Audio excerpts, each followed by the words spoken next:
done me and you bet I felt it. I tried to be chill, but you're so hot that I melted. I fell right through the cracks. Now I'm trying to get back.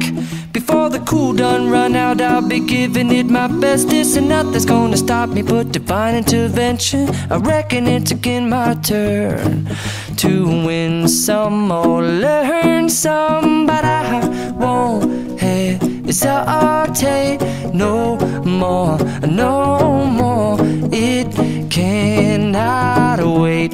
I'm yours.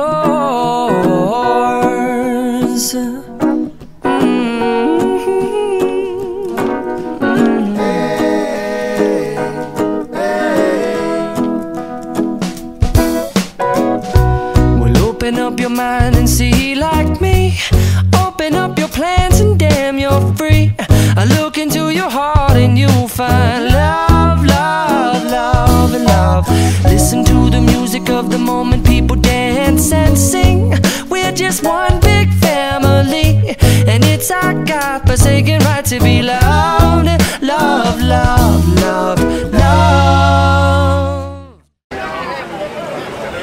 Bé, avui estem a Campclar, que és, diríem, un dels barris de Tarragona que segurament està més afectat per la crisi, per la situació econòmica, i la gent que s'ha acostat aquí a parlar amb nosaltres, doncs, efectivament, ens ha traslladat aquesta situació molt punyent en un barri com aquest. La veritat és que Campclar és un barri que sempre ha tingut una certa problemàtica social que en aquests moments es veu molt agreujada per la situació econòmica. El que és greu és que la llei de barris, que és una de les lleis que s'està aplicant aquí, junt amb la Peralta i Campclar, són els dos llocs on el govern de Convergència i Unió de l'Ajuntament va aconseguir la llei de barris. El problema, com us deia, és que aquí s'estan fent moltes obres, però no s'ha volgut o no s'ha sapigut des de l'Ajuntament prioritzar que les empreses que treballen aquí a Campclar posin a treballar gent del barri. Això, que és una cosa que l'entenem tots, és a dir, si s'està fent aquest esforç, s'hauria d'intentar que almenys, jo no dic tothom, però que un alt percentatge de la gent que està fent totes aquestes obres fos del barri. No s'està fent i això es nota. La veritat que és un dels motius de queixa principal de la gent. Jo espero que això canviï, que els governs de Convergència i Unió, en aquest cas de la Generalitat, obliguin a les empreses a tindre gent d'aquí, no?